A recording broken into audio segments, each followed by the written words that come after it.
Welcome in, sorcerers! So, I have another bigger video brewing that's coming down the pipe, but I figured why make everyone wait for a video when I can just put out something that is kind of goofy, kind of funny, but actually turned out to be a lot better than I thought it would be. None other than this deck right here.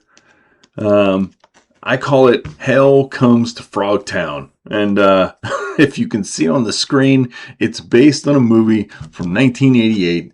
We'll talk about it more as the deck tech goes on. But have you ever watched a bad movie and really kind of enjoyed it? Maybe secretly or even outwardly. There's all the classics that people talk about when they say so bad it's good movies, like The Room, stuff like that. I have some here. I have like Miami Connection, excellent film. And by excellent film, I mean it makes you laugh a lot. Mega Force, insane, great film. Lichen Colony, not good at all, but maybe you can find some humor in how bad it is done.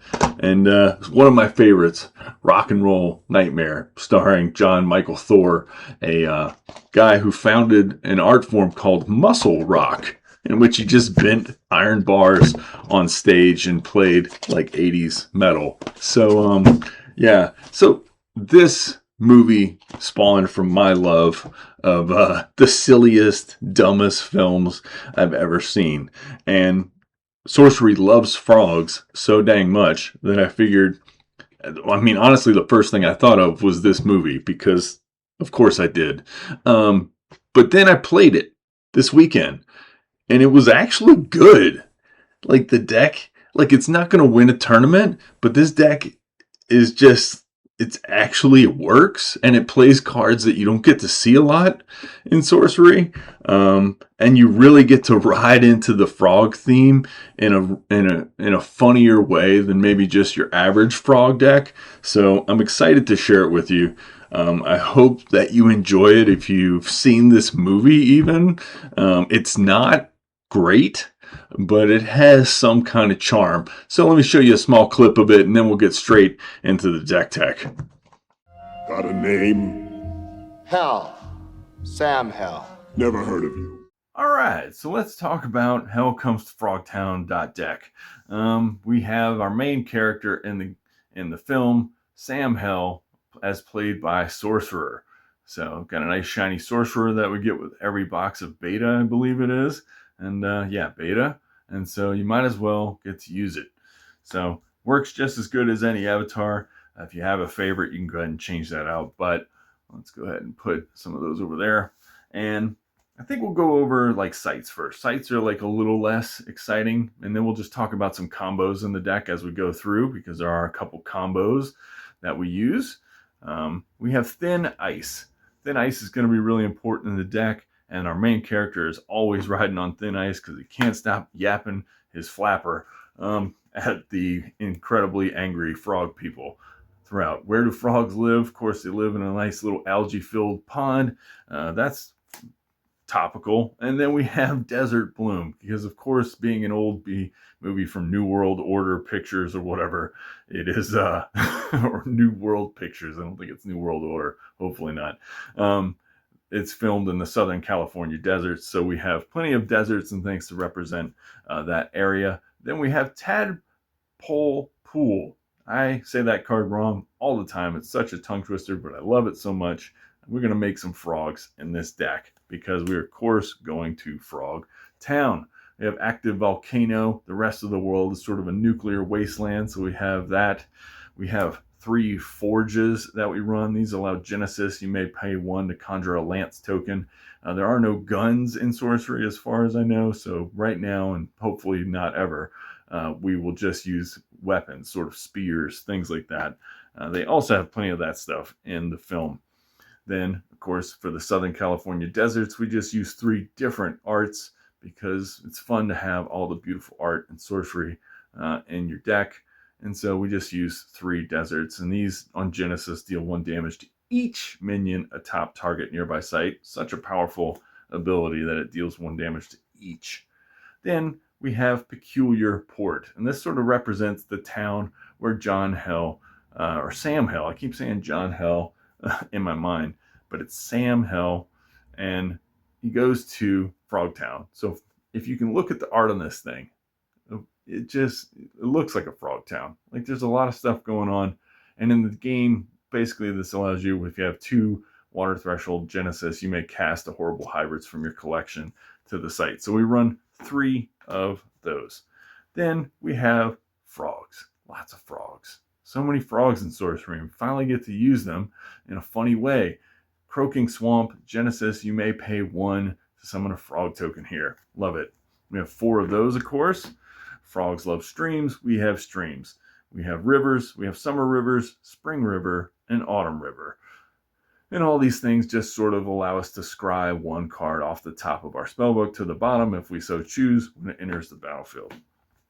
And they produce 1 water threshold. So we have Elder Ruins as well, signifying sort of the transformation that happens in this film of like frogs and men and nuclear apocalypse and all this stuff. Well, guess what? If you didn't know the plot of the movie, that's kind of it. There's a nuclear apocalypse. Sam Hell has to go, he signs a contract with a corporation because he's one of the only non-sterile men on Earth to go reproduce. It's a stupid film from the 80s, but it also makes me laugh. So there's a lot of transformation because of the post-nuclear waste where men turn into frogs. And we have Elder Ruins. This allows sacrifice a minion here, cast a Shoggoth submerged from your collection. Then we have the beautiful Oasis, where they go into the initial town. They think it's a nice, beautiful watering hole, quote unquote, and turns out it's a lot more than they bargained for, as you can see from the clip I just showed.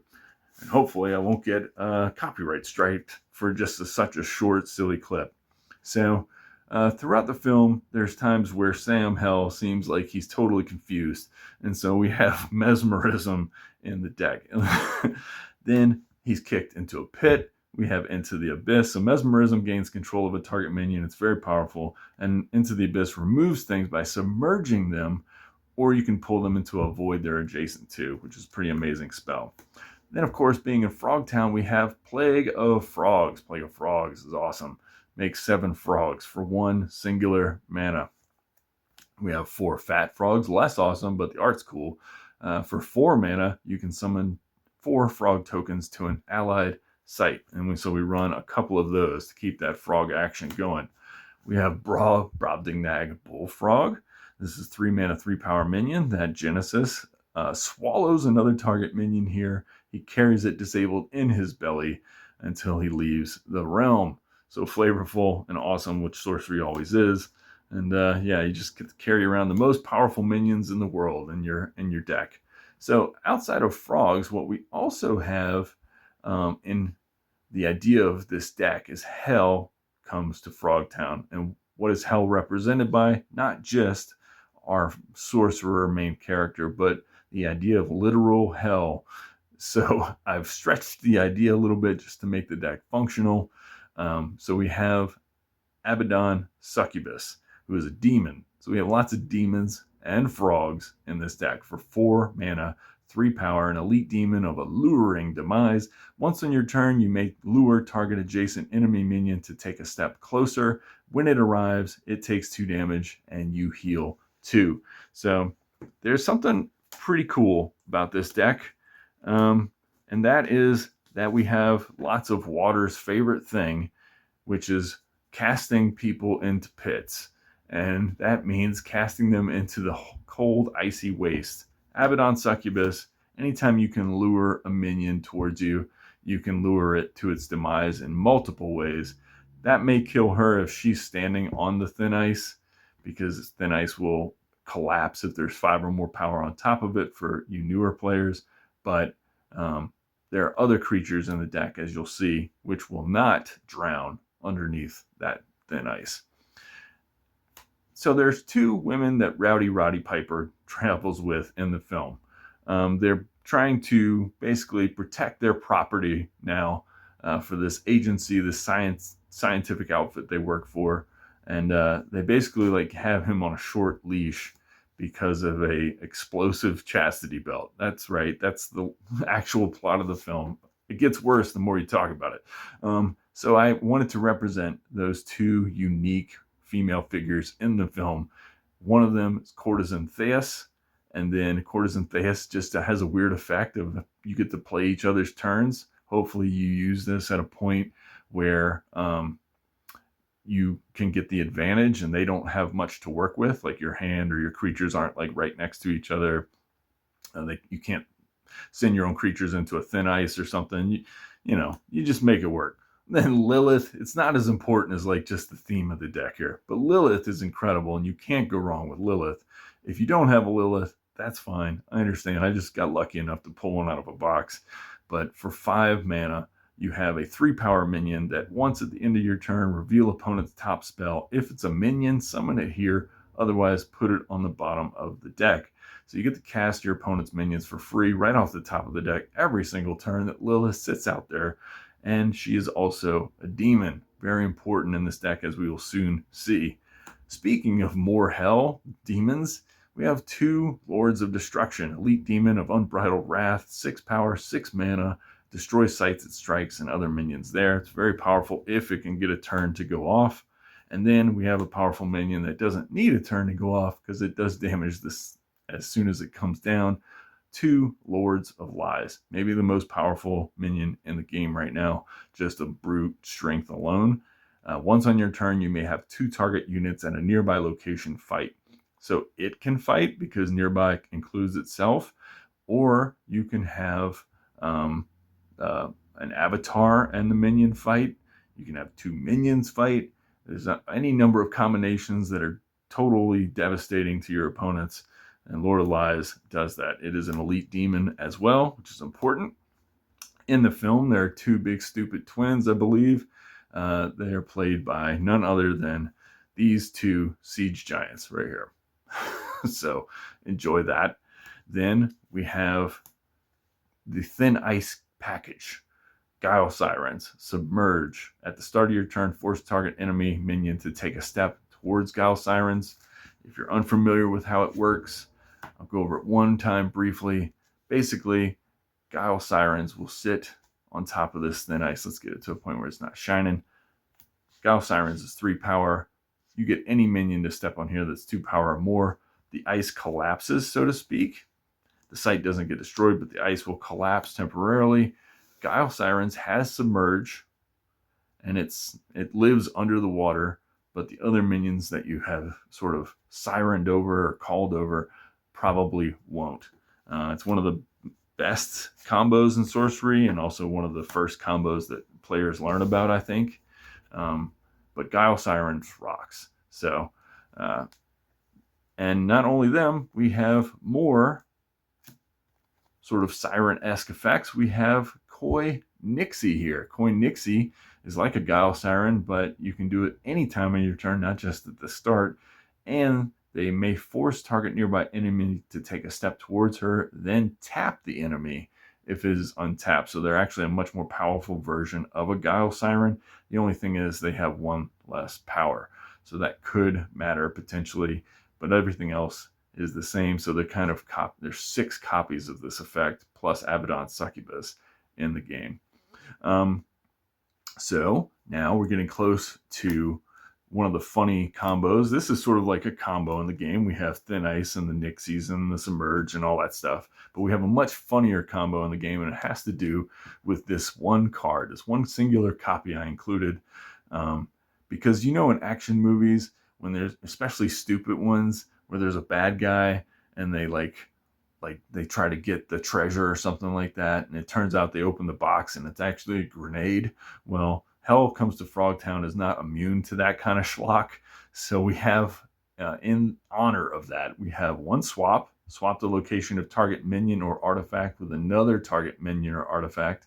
What artifact might we swap? Well, maybe we swap the chastity belt that old Roddy Piper uses in the film to great effect eventually. And we swap Doomsday Device. Doomsday Device is a 4-mana unique device of mutually assured destruction. It does an insane amount of damage, if you can see that right there, if it shows up, hopefully. Can't tell if it's focused in 100%, but this thing does Enters the realm with 6 counters. At the end of each player's turn, remove a counter. When the last is removed, it detonates. Deals damage to each unit affected at affected locations, which is on the grid. 20 at the center, and then just kind of goes down from there. The fact that it does it at the end of each player's turn, this is a small aside. Usually you're playing 2-player, and it's kind of funny, and this takes a while to go off. But in multiplayer, you only need 1.5 turn cycles if you're playing 4-player. So Doomsday Device is a card that's value goes way up in multiplayer games because it happens much, much faster. So we have Doomsday Device and swap. It's a hilarious gambit to just swap with like their Ring of Morgan or whatever. Who knows? Then we have one of the reasons for the season, one of the things I most enjoyed about this deck was we have Hell, which is demons, and we have Frogs, which, as it just so happens, on this fancy little foil demonic contract I've always wanted to use. I love that I pulled it. The way this card works, it has an insane amount of text. Let me just break it down very simply. Let's say that you are on the board and you have a Lord of Lies that is just chilling here on the board with you already. You can cast for 2 mana demonic contract. Look for your spell book. Look through your spellbook for any card, reveal it, put it in your hand, then shuffle it afterwards, but it has to meet conditions. And the conditions are the rarity of the spell is at or below the highest rarity demon on the board. So we have an elite demon here. All of our demons are at least elite or unique. And so that allows us to kind of search for almost any card in the deck. If we have like a Lord of Lies, we can search for another Lord of Lies, for instance. And you have to meet the demon's sort of qualifications. Like he has something that he wants in return. Oftentimes, there's decks where you can't run demonic contract because the qualifications are crazy, like Immortal Soul or, for life. It seems like too powerful for what that cost is. But in this deck, one of the things that demons love to sacrifice for some reason is frogs. They will take a frog token over a mortal soul, over a goat, over any number of weird things that the contract stipulates down here in the text. And so frogs are easy to come by. And so in this particular deck is a great card. You play lots of demons that are at high rarity. You have, I was about to curse, but you have a ton of frog tokens, which are amazing. And so this actually acts like an incredible tutor in this deck. It's like the perfect shell for demonic contract. Who knew Hell Comes to Frogtown, the jokey deck, would have like such a fun addition. So we play even more demons, right? Just to make demonic contract even better. But these demons are good on their own. 3 mana, 4 power, airborne. At the start of your turn, you lose 2 life. Losing life, here's a little tip. If you're new, at death's door, when you're down to your final stage, you have to be dealt damage. You can't lose life. So Mazu Jafri just flies around for free when you're at death's door, which is amazing. It's such an undercosted minion. Then let's get to some spells. These are kind of tied to the movie. What's one of the famous silly sayings, puns, about Hell? Snowball's chance in Hell. And of course, Hell Comes to Frogtown is not above that sort of humor. So we have 2 snowballs in the deck, and they're great because they can be cast by something that will bring up a little bit later. We have more frog goodness. We have polymorph. It's hard to run a frog deck without polymorph. Elite magic of transmogrification. Transform token. Target nearby minion into a frog token. Oh, and before I go, I'm a little ADHD this morning, so we'll just go back. But for newer players, I really want to tell newer players what Snowball does, and it's important that it works well in this deck because you shoot a piercing projectile. It picks up all other units along its path and carries them with it. When it stops, units there take damage equal to the number of units in the Snowball. In a lot of decks where you don't have a lot of minions and fodder, the Snowball doesn't do that much. In a Necromancer deck where you make a ton of skeletons, it's pretty sweet. In a deck where you make a lot of foot soldiers, it's pretty sweet because you can just roll over the top of all these foot soldiers and things, pick them all up, and then deal a ton of damage. In this deck, you make a ton of expendable frogs.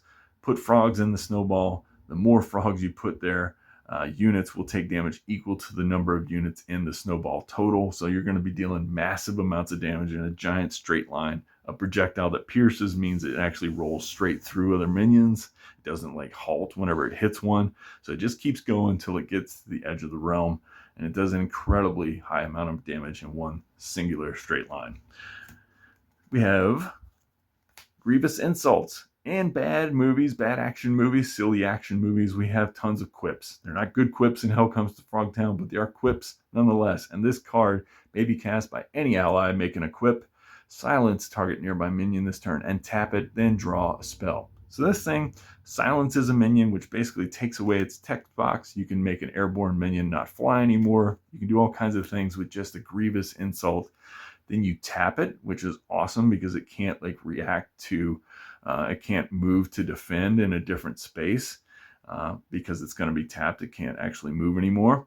And then you draw a spell to replace. So you may be able to do multiple grievous insults and clear a path to victory by just tapping down your opponent's board.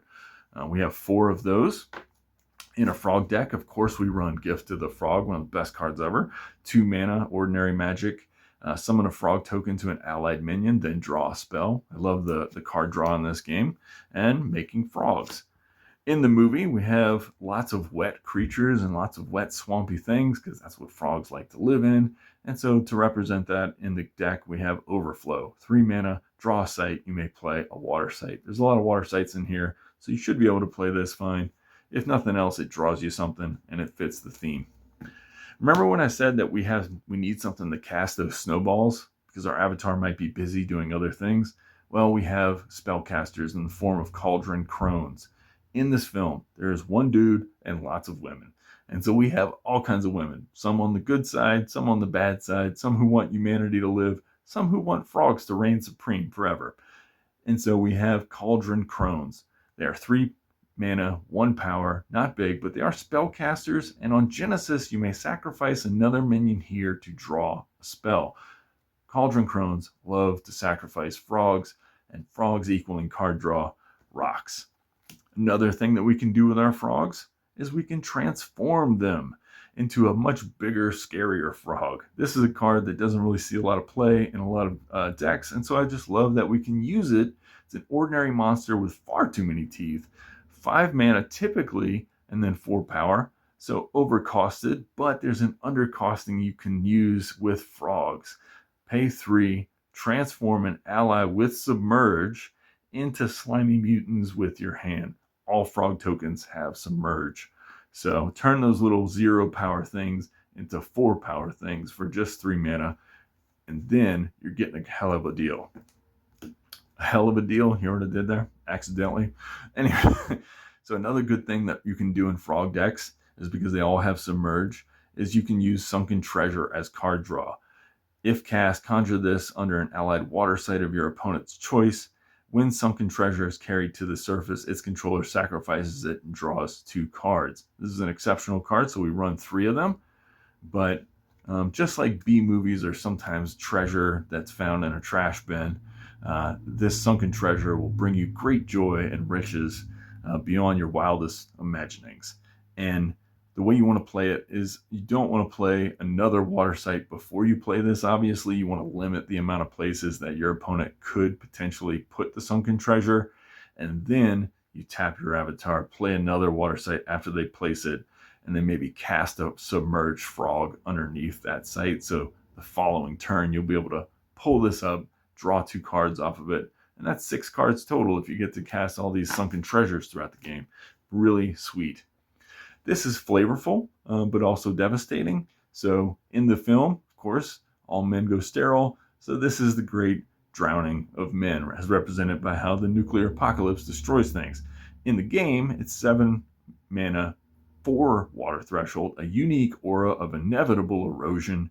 At the start of your turn, destroy affected sites and flood the resulting rubble, then submerge everything atop them and dispel the great drowning of men. This is the cataclysmic event, so to speak, that brought on the film. And this may seem out of place and weird, but that's because, and we're going to show a picture of it right here, there's a frog with a chainsaw in the movie. And that's one of the things that fans of this film love. They reference the frog with a chainsaw often. And yeah, it's not great again, but it's funny. It's a funny scene. Here you go. Blade of Thorns. For those who don't know what it is, 3 mana, an elite weapon of prickling power. Bearer has +3 power, but it can't drop this weapon, and its controller loses 2 life at the end of their turn. So it's a painful weapon to wield. But it does make a frog really powerful. So you can have a frog wielding a sword being 3 power. That's pretty cool. Then we have something to signify sort of the changes that people go through. And when they become frog people, monster morphoses. Disable target nearby minion until your next turn. At the start of your turn, you may transform into a monster from your hand or horrible hybrids from your collection. There's a couple monsters in your hand, like there's little slimy mutants, stuff like that. But mostly, if you turn a frog into a horrible hybrid from your collection, totally fine. And then to regain some of that life from either the Blade of Thorns or perhaps the Mazu Jafrit, we have Angel's Egg. And in the film, what can you guess that this represents? What the movie is about, repopulating the earth. So that's what this is. This is the ultimate goal of the film. We want to repopulate the earth. We want to have the eggs fertilized, and Angel's Egg will, in this deck, gain you a lot of life. At the end of each turn, the controller of Angel's Egg sight heals 1 life. So we play 2 of those. They are elite relics. And then finally, lone little shapeshift here, just to an allied minion tries to transform. Look at your next 5 spells. You can turn a frog into a demon of incredible power with this. It's pretty sweet if it hits, and if it doesn't, whatever. It was a fun attempt. So there you go. That is none other than Hell Comes to Frogtown. In the collection, you'll want to run 4 horrible hybrids because you have some sites that make them, and you have spells that monster morphose your ability to do that. You want to run a Shoggoth, which we'll post those pictures here. A couple Shoggoths, maybe even 4 Shoggoths, just because you're not going to use those spaces for anything else. And that's Hell Comes to Frogtown. I hope you all have enjoyed this. This deck was surprisingly good when I went and played it this past weekend. Like, a lot of the cards are just good. You know, like Lord of Lies, it's really hard to beat that. But there's fun synergies. I mean, Koi Nixie and Thin Ice is amazing. Swapping a Doomsday device was even a really funny idea. Snowballs are very powerful with frog tokens. So, like, as silly as this deck sounds, it runs surprisingly well. And I think against other casual decks, this thing would actually be a blast to play. No pun intended as far as the Doomsday device there. But yeah, turning frogs into slimy mutants. Plenty of card draw throughout the deck through cantrips and gaining sights and gifts of the frog and grievous insults. And then the demonic contract. It's so satisfying to be able to use demonic contract so effectively. And this is maybe one of the most effective decks that it's ever been in. People thought this card was going to be bonkers good when it first came out, and no one uses it. And I love that we get to use it here in this casual nonsense. So if you like this video, click subscribe or like the video at all, you know, like physically like it. Strangely enough, like, what I've noticed is that 10% of the people that watch the video click like. It doesn't cost you anything. It makes everybody feel good, including myself. It makes me feel great. So like, leave a comment if you feel up to it. No pressure. Well, a little pressure. And I will see you next time with a video that is going to be, I'm putting a lot more work into. I hope it's good. I hope you enjoy it. It's all about dragons, if that's any hint. And so I will see you next time. Keep contesting the realm.